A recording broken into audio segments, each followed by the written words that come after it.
And we're good. Okay, just let me know when you're ready. We're ready. All right.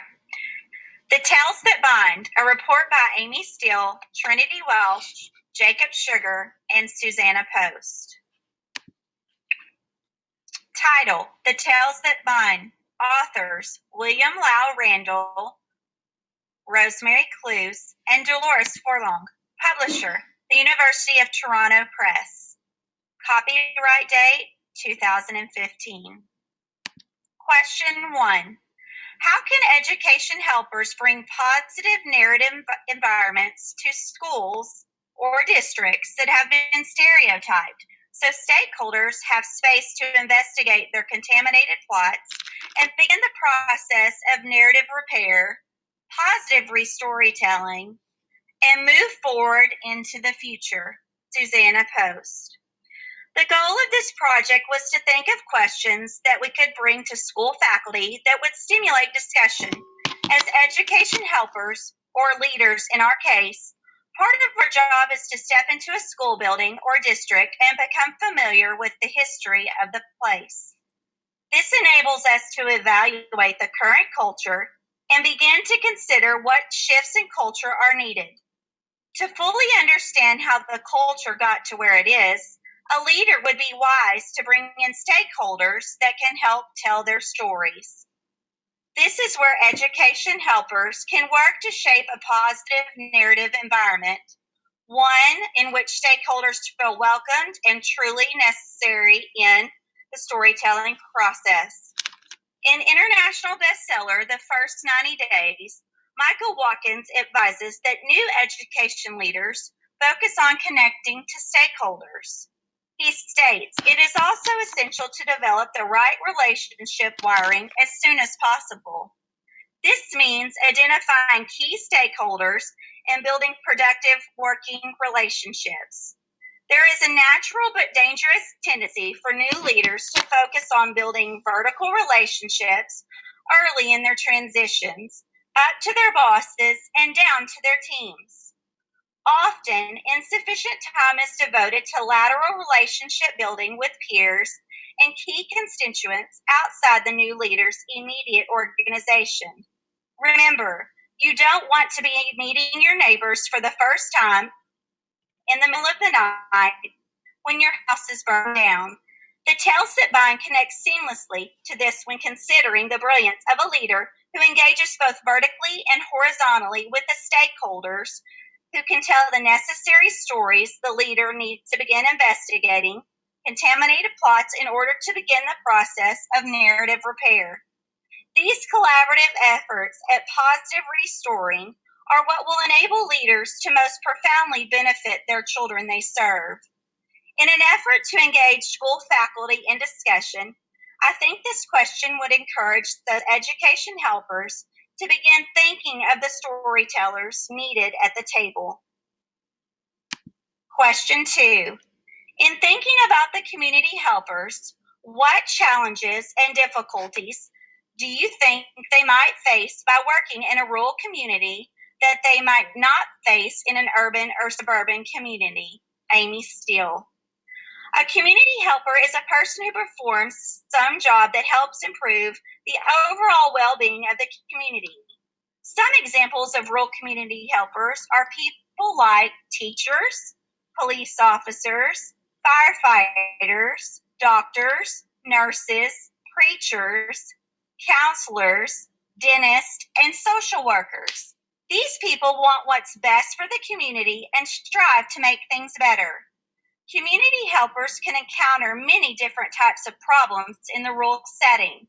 For example, about a fifth of Americans live in rural areas, but barely a tenth of doctors practice there. One reason is that being a doctor in a rural city is a 24-hour-a-day, 7-day-a-week job.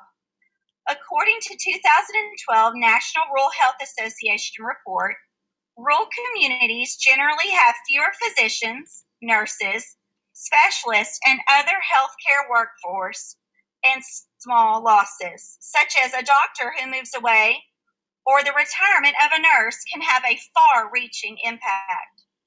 20% of our nation's population is rural, and rural counties are more likely to report fair to poor health. Rural Americans tend to be older and less well insured and chronic disease prevalent. Infant and maternal morbidity, mental illness, environmental and occupational injuries, and obesity are also higher in rural communities. Police officers in rural areas might see an increase in crime rates and suicide rates. This makes it hard to recruit police officers to rural communities.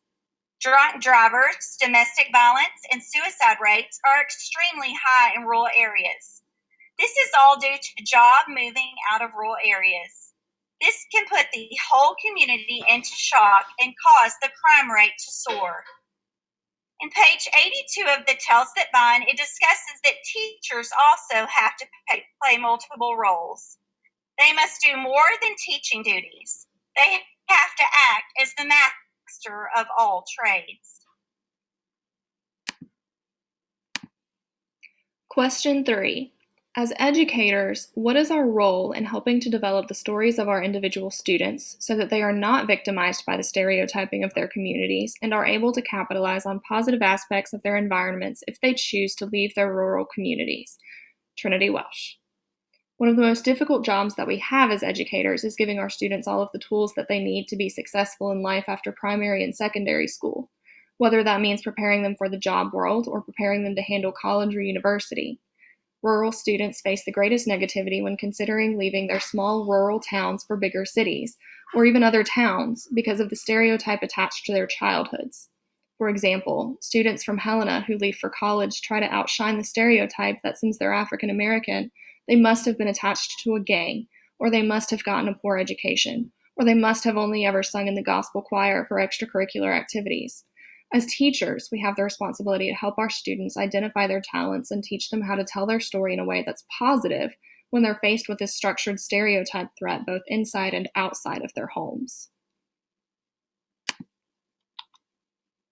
Question 4. What are some problems that rural communities face that urban communities don't? Amy Steele and Trinity Welsh. Rural communities generally face a lack of resources that many urban communities do not. The chart shows many of the issues that we face in rural communities in terms of a lack of jobs, poor infrastructure, a lack of suitable housing, questionable public safety, and poverty-affected education. People in rural communities find themselves traveling to the nearest big cities for work because the local economy can't support the fiscal needs of everyone in the community. Additionally, these same citizens travel to those big cities for healthcare because local doctors and hospitals are not up to date with state-of-the-art medical equipment, or the facility is downtrodden by an all too familiar apathy. Of course, we all know that education is one of the big areas that suffers in small rural communities for several reasons, including a lack of financial resources, certified teachers, and basic infrastructure.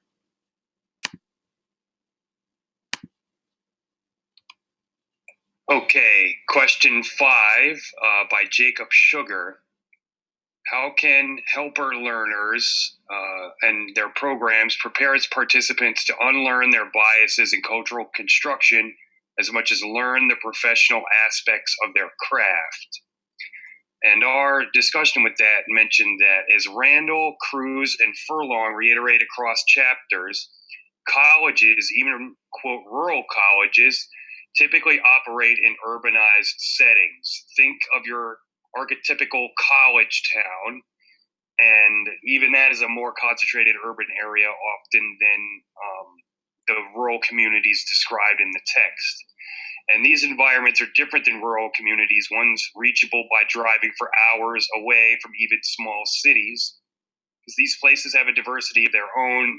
The two comparative examples were the Aboriginal communities versus the Anglo-Saxon communities that need to be incorporated by educators in order to make content accessible and relevant to students, let alone that doing so is the right thing to do. While helper training programs need to lay a professional theoretical foundation, they often facilitate a kind of arrogance, the kind of which we are familiar with as the big city slicker who comes to town and instantly knows better than the quote locals because of their professional training. A great example is Teach Like a Champion, which is the Bible of pedagogy touted by many of the Teach for America style programs, but often simply makes a teacher an authority figure without a regard for the agency and narratives of the people that they are educating. A big example is the do not engage discipline method, where essentially you just repeat directions to a student that you want them to do when they're not complying, even if that student perhaps has a legitimate opposition to the instruction that you're giving. And those are some of the techniques in this book, also touted by TFA, that tend to just whitewash and forget the rural expectations of culture and social grace that may be found in different communities. Servants should realize also that they will have to learn to be wrong and receptive to the specific experiences of individuals and communities in their development as a professional. Page 121 discusses the unlearning of the acculturation, the 80% of Americans that live outside of rural areas, as well as the personal experiences of those who grew up in rural areas outside of the one where they choose to work.